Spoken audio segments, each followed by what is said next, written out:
And then they arrive and they're met with false promises and false information about what their future looks like. Richard is a 30-year-old Venezuelan father of 4 and living in fear.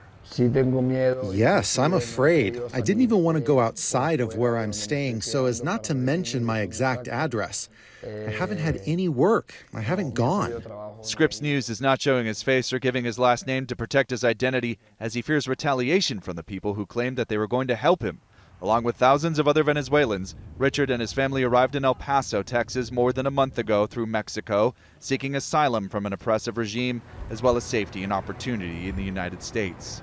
U.S. immigration authorities granted him and his family humanitarian parole into the country as he awaits his asylum plea. And she offers me to go to California. They say they're going to help me change my immigration appointment for the immigration process. In June, 36 other migrants were flown to Sacramento, and the California Attorney General said those he spoke with told him they were promised work that never materialized. Richard says he heard the same deal. He told us 2 women and a man promised jobs and free shelter and that they'd arrange for a new asylum court date for him. All he had to do was accept a free trip to California.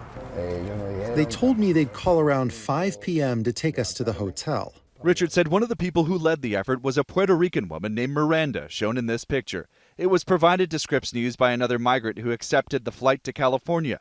In all, Scripps News spoke with 6 migrants who identified the woman as Miranda and said she approached them with similar promises.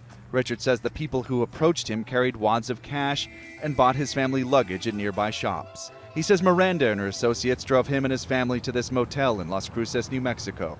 This is video Richard tells us he recorded of the arrival. The motel's owner-operator told us over that weekend a large block of rooms was booked for roughly 3 dozen migrants. The state of Florida took credit for chartering planes to fly migrants, mostly Venezuelan and Colombian, to Catholic services in Sacramento on June 2nd and June 5th, providing this video as evidence the trip was consensual. Florida says it uses 3 contractors, ARS Global Emergency Management, Gardaworld Federal Services, and Vertal Systems in what it calls its unauthorized alien transport program, for which lawmakers have so far authorized $12 million. ARS Global, which is headquartered north of Houston, did acknowledge it has a contract more broadly with Florida and says it carries out services with compassion and expediency. But when Scripps News reached out to these companies, none of them confirmed or denied any involvement with the operation of these particular flights or the recruiting activity that brought the migrants we spoke to California. Scripps News could not confirm whether Miranda or her associates were working for any of these contractors. But if there's a policy to have an open border, then I think the sanctuary jurisdiction should be the ones that have to bear that. DeSantis claims the migrants consented to the trips and knowingly signed these waivers. Richard tells a different story.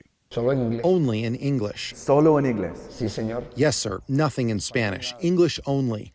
I didn't understand anything I was going to sign. I mean, how will I sign something I'm not understanding? He told us he and others were coerced to sign consent forms they could not understand. I studied tax law and finance in my country. This Venezuelan man, who also did not want to be identified, fearing for his safety, said he was given the same promises and asked to sign a form written only in English. He ultimately opted not to sign. If I don't have a lawyer, I'm not going to sign a paper when I can't speak English.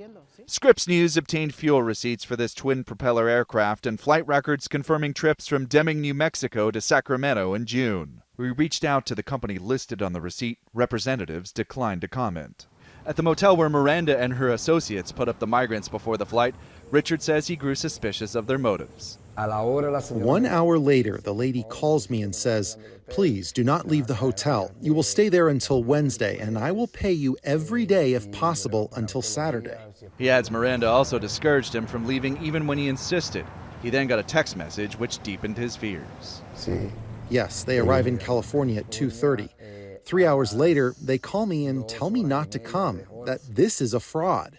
A fellow migrant who accepted the June 2nd flight to Sacramento told him that the promises made were not kept, and he should back out, saying they were dumped, and she didn't know why, and also to tell people not to let them take advantage of you.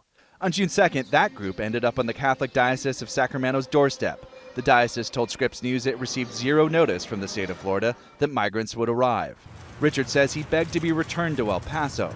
A driver hired to help transport Richard's group agreed to take Richard and his family back. ¿Cuándo cambiaste tu mente sobre el viaje. Al segundo día. On the second day, when I saw things didn't add up, when I saw those things, when I saw the cash, and when I saw that in front of me, they never spoke in Spanish, never, always English with codes. They asked me for my children's pictures. No organization is going to do that, not a humanitarian organization.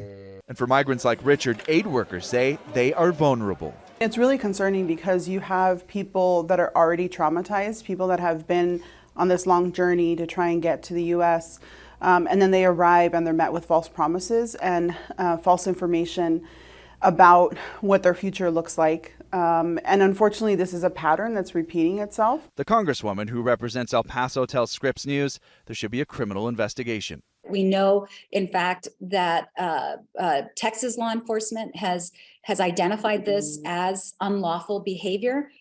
We know that the state of California is also looking into it, but I do think the federal government also needs to look into what I consider unlawful and outrageous behavior. Richard says the experience has shaken his sense of trust. It was a hoax, fully. It was a deception because they did promise me and to many of my countrymen, they promised work, changing the appointment, full hotel stay, that is, for 1 or 2 months. John Moen, Scripps News, Houston.